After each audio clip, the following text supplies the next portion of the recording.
Dalam bulan Ramadan setiap ibadah dilipat gandakan balasannya, dan setiap orang yang beriman digairahkan untuk berbuat kebajikan. Bulan turunnya Al-Quran, bulan kesabaran, ketabahan, dan berbagai keutamaan lain yang berkaitan dengan keimanan dan ketakwaan kaum muslimin dan muslimat. Keistimewaan bulan Ramadan banyak disebutkan dalam hadis Nabi SAW. Di antaranya yang berbunyi as-salatul khamsi wal jumu'atu ilal jumu'ah wa ramadhana ila ramadhan mukaffaratun ma bainahuma ida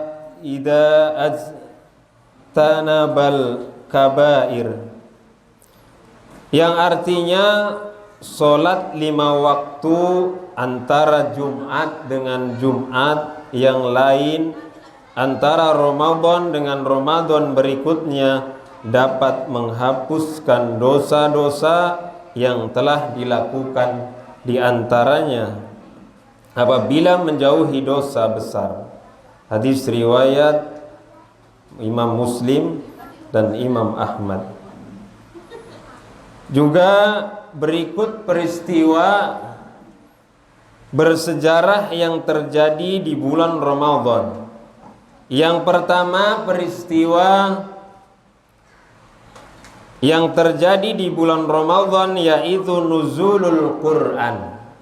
Turunnya Al-Quran biasa diperingati setiap tanggal 17 Ramadan.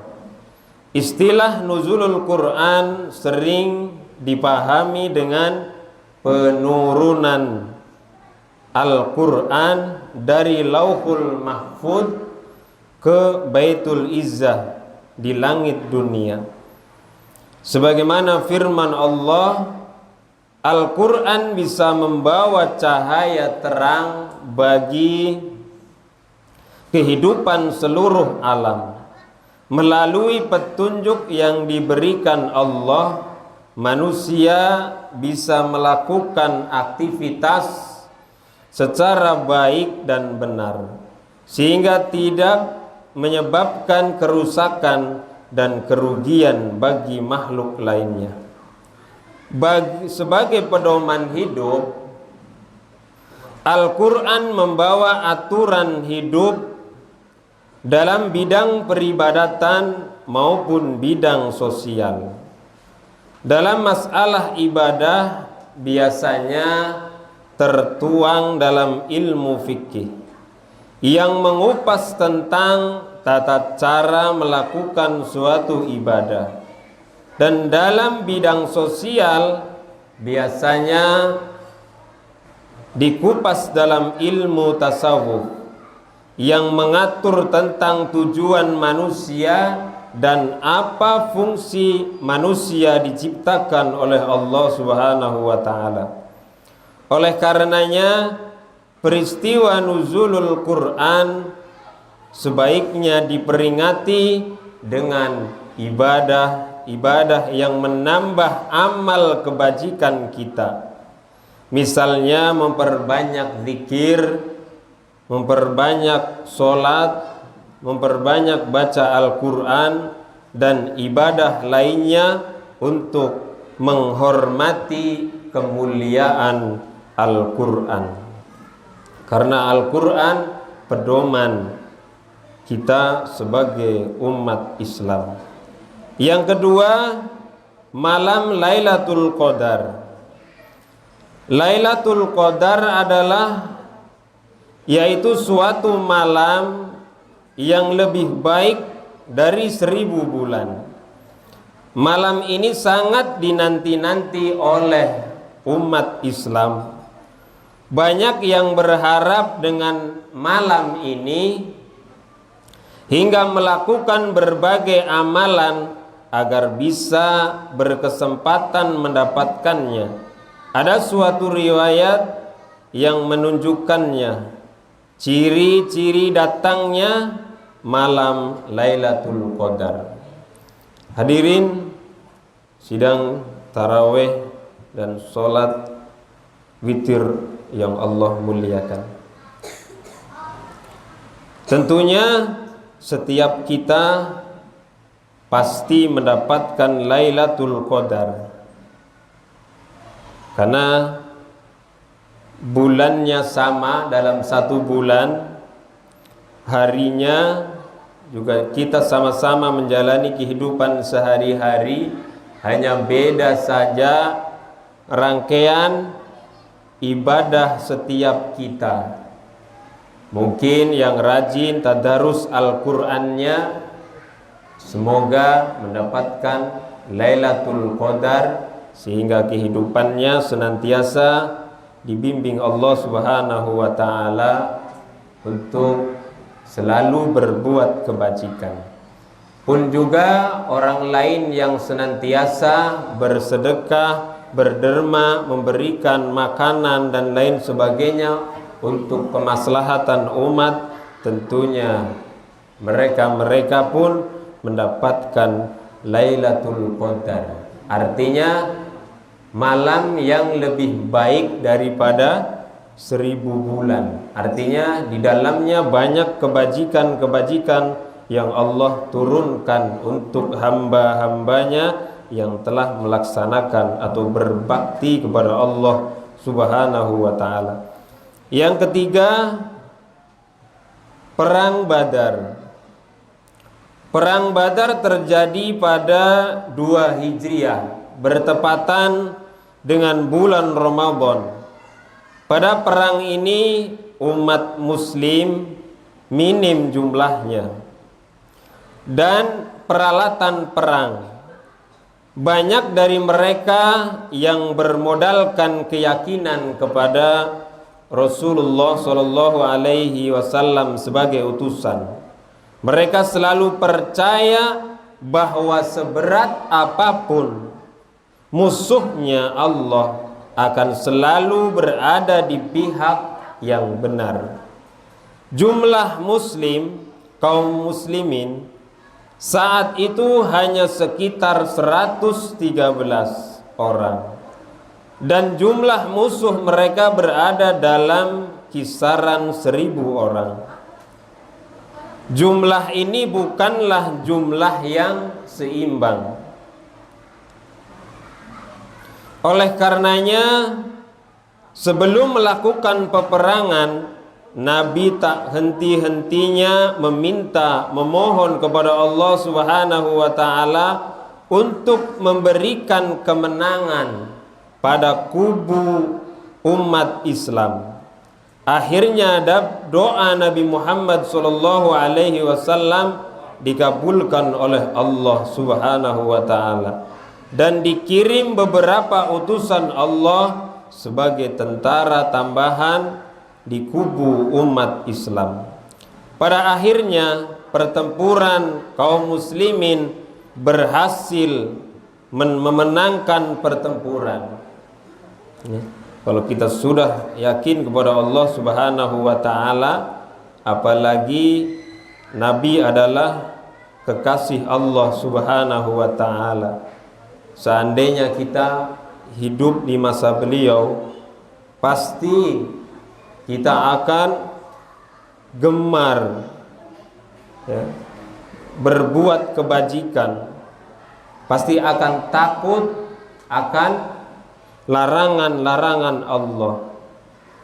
Akan tetapi saat ini kita hidup di akhir zaman, ya, sebagai umat Nabi Muhammad sallallahu alaihi wasallam. Akan tetapi wasiat beliau, ya, ada 2, yakni Al-Qur'an dan Al-Hadis.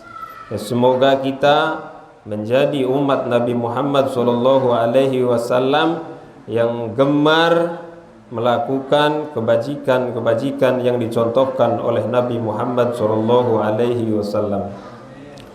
Yang terakhir Fathu Mekah. Fathu Mekah terjadi pada tanggal 20 Ramadan tahun 8 Hijriah, disebabkan karena Bani Bakar atau sekutu Quraisy sedang cekcok dengan Bani Huza'ah atau sekutu Islam. Kaum kafir Quraisy melanggar perjanjian Hudaybiyah. Rasulullah Shallallahu Alaihi Wasallam dan 10.000 pasukan berangkat menuju kota Mekah melalui 4 penjuru ke arah kota Mekah. Pasukan Zubair bin Awam lewat jalan utara, pasukan Khalid bin Walid lewat jalur selatan, pasukan Sa'ad bin Ubadah lewat jalan barat, dan pasukan Abu Abdillah bin Jarrah bersama Rasulullah Shallallahu Alaihi Wasallam lewat kaki gunung Hind di barat laut. Maka kaum muslimin dapat menguasai kota Mekah tanpa ada halangan apapun dari kaum kafir Quraisy, karena mereka telah bersembunyi di rumah-rumah mereka. Ada juga yang berlarian ke bukit sekitar karena takut kaum muslimin membalas dendam atas kejahatan yang pernah mereka lakukan. Kemudian Rasulullah Shallallahu Alaihi Wasallam menuju Ka'bah dan menghancurkan 360 berhala. Ya, mohon maaf, 360 berhala menggunakan tongkatnya sambil membaca firman Allah yang artinya telah datang kebenaran, telah hancur kebatilan, sungguh kebatilan telah hancur. Quran surat Al-Isra ayat 81. Hadirin rahimakumullah, hikmah yang bisa kita petik dari peristiwa ini, yang pertama, malam nuzulul Quran, kita sebagai umat Islam, pedoman kita adalah Al-Quranul Karim. Aktivitas rangkaian kegiatan yang kita laksanakan itu semua atas perintah Allah Subhanahu wa taala, ya, yang tertuang di dalam Al-Qur'an. Ya, bagi kaum muslimin, mungkin bapak-bapak, ibu-ibu, ya, yang saat ini gemar membaca, belajar tahsin, barangkali Iqra, Juz Amma, ya, ataupun Al-Qur'an, ya, tidak jadi masalah. Yang penting selagi kita masih hidup, yuk mari sama-sama belajar dan belajar agar kita lebih baik lagi, baik bacaan sholatnya, ya, bacaan Iqra-nya atau juz amaknya, terlebih-lebih membaca Al-Quran, karena Al-Quran adalah imam kita, ya, panutan kita adalah Al-Quran, ya, petunjuk bagi kita kaum muslimin muslimat. Yang kedua adalah malam Lailatul Qadar, senantiasa menebar kebajikan agar kehidupan kita senantiasa dilimpahi oleh Allah Subhanahu wa taala kebajikan-kebajikan yang tak terhingga. Juga perang Badar, yang bisa kita ambil hikmahnya adalah kita tidak pernah merasakan bagaimana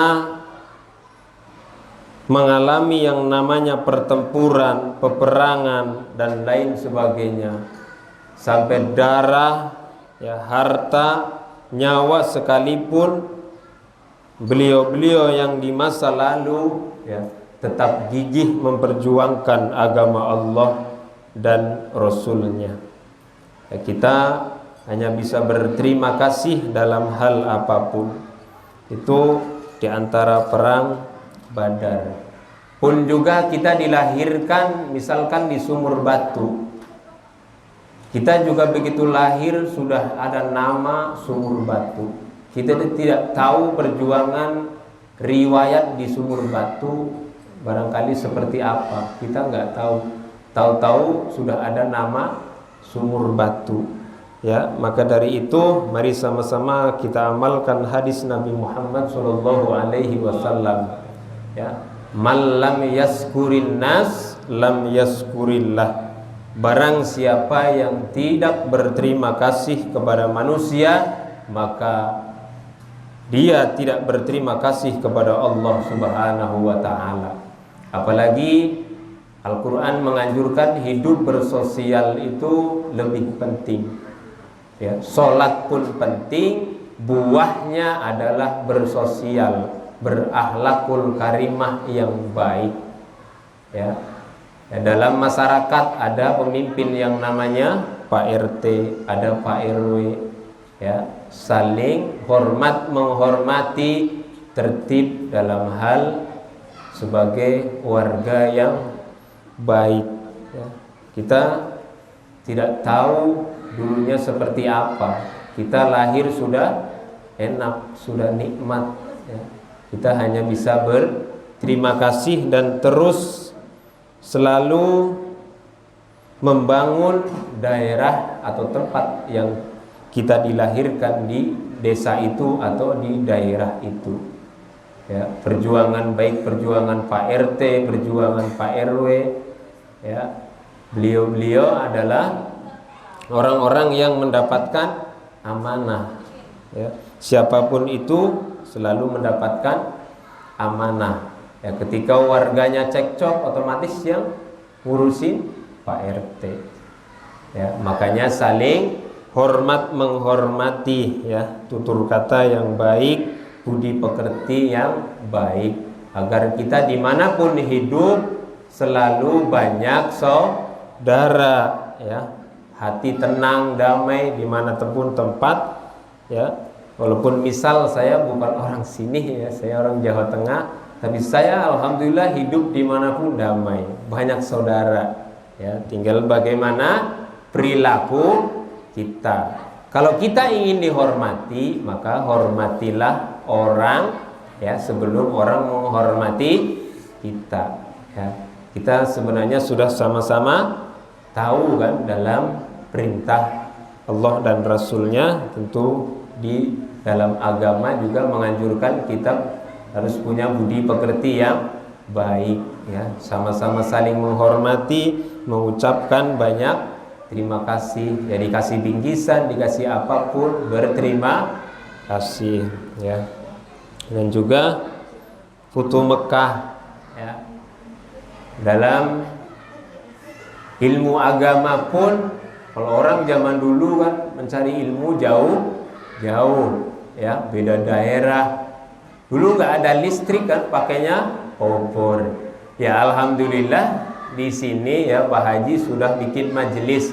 Semoga warga RT, ya, di daerah Sumur Batu ini masyarakatnya, ya, gemar berbuat baik, ya, terutama menjalankan sholat. Ya, kalau mau taklim, misalkan baca ikro, gak usah malu Bapak Ibu, ya, nggak jadi masalah, karena menuntut ilmu itu penting, ya.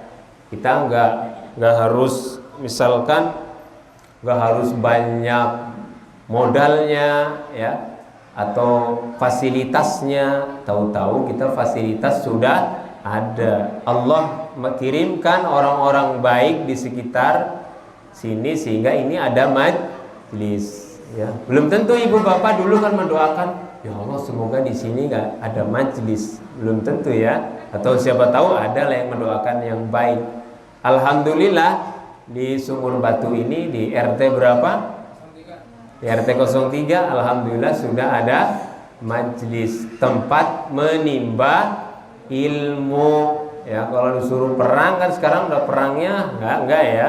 Tapi memerangi diri sendiri agar selalu belajar dan belajar juga mengamalkan ilmu yang sudah ada. Terutama hidup bersosial itu pentingnya adalah akhlakul karimah yang baik, saling hormat menghormati, saling tegur sapa.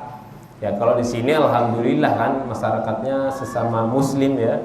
Kalau di kita sono perumahan ada non kan, sono aja alhamdulillah walaupun beda ya, tapi saling hormat menghormati.